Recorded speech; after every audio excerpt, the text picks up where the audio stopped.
ఇదే అంశంపై డిస్కస్ చేయడానికి విశ్లేషకులు పెంటపాటి పుల్లారావు గారు అందుబాటులో ఉన్నారు. వారితో మాట్లాడదాం. నమస్తే పుల్లారావు గారు. నమస్కారం అండి. పుల్లారావు గారు చెప్పండి, కొద్ది రోజులుగా ప్రజాగ్రహంతో ఇరాన్ దేశం నిరసన జ్వాలలను ఎదుర్కొంటోంది. అలాగే అక్కడున్న ప్రజలు కూడా తిరుగుబాటు చేస్తున్నారు. సో ఎందుకు ఇరాన్కి ఈ పరిస్థితి వచ్చిందంటారు? 1979లో అక్కడ ఉండే సమ్రాట్ రాజాని తీసేశారు. ప్రజలు ఒక పెద్ద యాజిటేషన్ చేసి, ఎందుకంటే ఆయన పరిస్థితి బాగోలేదు, కరప్షన్ ఎక్కువైపోయింది, డిక్టేటర్ లాగా ఉన్నాడు అని. తీగానే షియా మౌల్వీస్ అందరూ కలిసి పరిపాలన మొదలుపెట్టారు. ఇప్పుడున్న అలీ ఖమేనీ 1985 నుంచి 89 నుంచి పరిపాలిస్తున్నాడు. అక్కడ సిస్టమ్ ఏంటంటే, ఒకసారి అయతుల్లా ఆ మౌల్వీని ఎలక్ట్ చేసాక ఇంక తీయటానికి లేదు. అతనే అన్ని అపాయింట్మెంట్స్ చేస్తాడు. ఎలక్షన్స్ ఉన్నాయి, కానీ ఎలక్షన్స్ కూడా వాళ్ళు నిలబెట్టినోడే గెలుస్తారు. ఆర్మీ చీఫ్ ఆయన అపాయింట్ చేస్తాడు, జడ్జెస్ అందరం వాళ్ళే అపాయింట్ చేస్తారు. సో ఇవన్నీ ఉన్నాయి కాబట్టి 35 సంవత్సరాలు పరిపాలిస్తారు. ఇరాన్ దగ్గర ఎక్కువ చమురు ఉన్నది. ప్రపంచంలో 3వ రిజర్వ్స్ చమురు ఉన్నది, కానీ పేదరికం ఉన్నారు. 9-10 కోట్ల జనాభా ఉన్నారు. ఫుల్ పోలీస్ ఫోర్స్తో కంట్రోల్ చేస్తున్నారు. అప్పుడప్పుడు ఇలా జరుగుతూ ఉన్నాయి. కానీ ఇప్పుడు వచ్చిన డిఫరెన్స్ ఏంటంటే, మెయిన్ సపోర్టర్స్ ఎవరో ఆ ప్రభుత్వానికి, ఇస్లామిక్ ప్రభుత్వాన్ని, చిన్న చిన్న వ్యాపారస్తులు, చిన్న ఉద్యోగం చేసేవాళ్ళు, సెల్ఫ్ ఎంప్లాయిడ్ పీపుల్, వాళ్ళ జీవితాలు పూర్తిగా పాడైపోయాయి. అమెరికా ఎప్పుడైతే ఇరాన్ న్యూక్లియర్ బాంబులు, అణుబాంబులు తయారు చేస్తూ ఉన్నారో అప్పటి నుంచి శాంక్షన్స్ వేశాయి. శాంక్షన్స్ అంటే ఇరాన్ చమురు ఎవరు కొనుక్కోవడం. అక్కడ ధరలు పడిపోయిన ఇరాక్ చమురుకి, పేదరికం వచ్చింది. ఎంత చమురు ఎక్స్పోర్ట్ చేసినా మంచి ధరలు రావట్లేదు.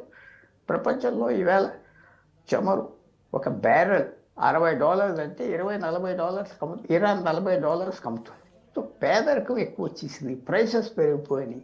ఎవరైతే వాళ్ళ చిన్న వ్యాపారస్తులు, మధ్యతరగతి వాళ్ళు అందరూ సపోర్ట్ చేసి వాళ్ళే తిరిగి పరిశ్రమ చేస్తారు. కానీ ఇనప పాదంతో తొక్కేస్తున్నారు, చంపేస్తున్నారు. ఎవరినైనా అరెస్ట్ చేస్తే అక్కడే ఒక రోజులోనే కోర్టులోకి తీసుకెళ్తున్నారు, ఉరిశిక్ష చేస్తున్నారు, ఫైరింగ్ స్క్వాడ్ పెట్టేస్తున్నారు. చేస్తూ ఉంటే అప్పుడు అమెరికా ప్రెసిడెంట్ ఇన్వాల్వ్ అవుతాయి. ఒక 15 రోజులు బట్టి నేను ఊరుకోను, నేను చేస్తానని చెప్తున్నాడు. సో ఒక ఫైనల్ డెవలప్మెంట్ మీకు చెప్పాలంటే, ఒక 5 రోజుల క్రితం ఒక యువకుడిని, 21 సంవత్సరం ఓడిని, వాడు ఏదో చేసేయడని ఉరిశిక్ష చేశారు. చంపేస్తాను ఈవేళ టైం పెడితే అమెరికన్ ప్రెసిడెంట్ అతన్ని కనుక ఉరిశిక్ష చేస్తే నేనేం చేస్తాను చూడంటే ఆగే. ఆ పక్క దేశాలు, అరబ్ దేశాలు ఇరాన్తో మనం ఏదో ఏం చేయకపోతే ముస్లిమ్స్ అడ్డం పడలేదంటారు అని ఏదో బ్రతిమాలేరో ఏదో చెప్పారో ఆగారు. పరిస్థితి ఎలాగ ఉన్నదంటే, ఇప్పుడున్న ఇరాన్ ప్రభుత్వం ఒక పక్కన కనపడకుండా అంచేస్తుంది, ఇంకో పక్కన మేము మాటలకు వస్తామని చెప్తుంది. సో ఇది ఎలా వెళ్తుందో చూడాలి. ఎందుకంటే ఇరాన్లో ఎవరైతే అధికారంలో ఉన్నారో వాళ్ళు ఈ యాజిటేషన్ మనం మొదలు దాటి వెళ్ళిపోతే వాళ్ళే అంచేయచ్చు. ఈ సమయం దాటుకోవాలి వాళ్ళ ప్లాన్ అది. కానీ అమెరికా, ఇజ్రాయెల్ ఏం చేస్తారు? వాళ్ళు ఊరుకున్నారా, లొంగిపోయారా, లేకపోతే ఇది ఆశ్చర్యంగా ఊరుకున్నట్టు ఉండి అటాక్ చేస్తారా చూడాలి. పుల్లారావు గారు, అలాగే నిరసనలు అణచివేయడానికి ఖమేనీ సర్కార్ కూడా అత్యంత క్రూరంగా వ్యవహరిస్తోంది. ఇది కరెక్టే అంటారా?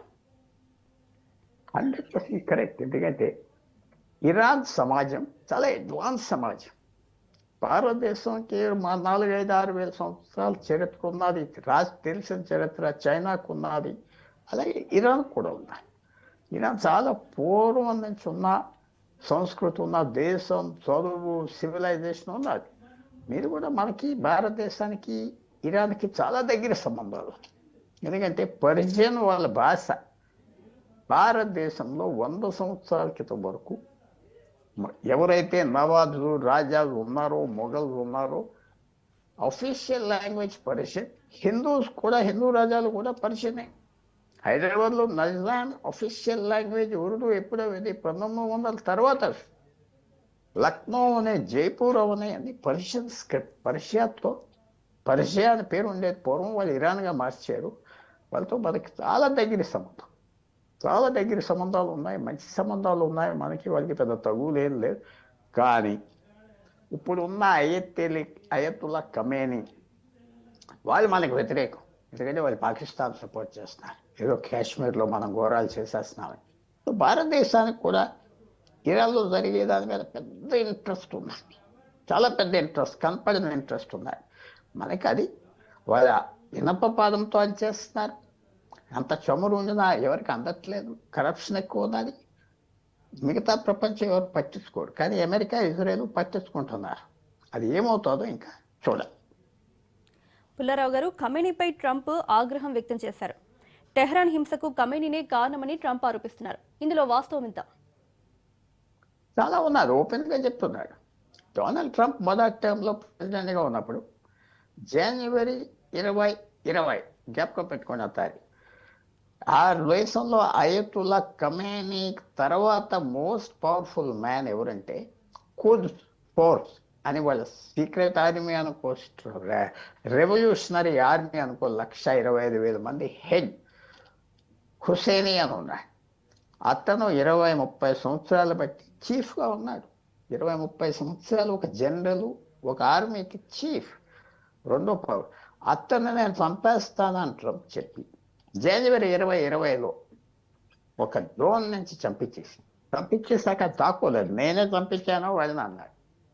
సో ట్రంప్ అంటే ఏ పనైనా చేస్తాడు, చేతిలో బలం ఉన్నది అని భయం కూడా ఉన్నది.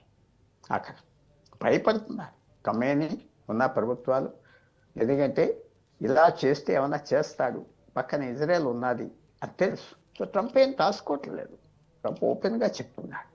మీరు ఆలోచించవలసింది భారతదేశానికి దీని పరిణామాలు ఏంటి.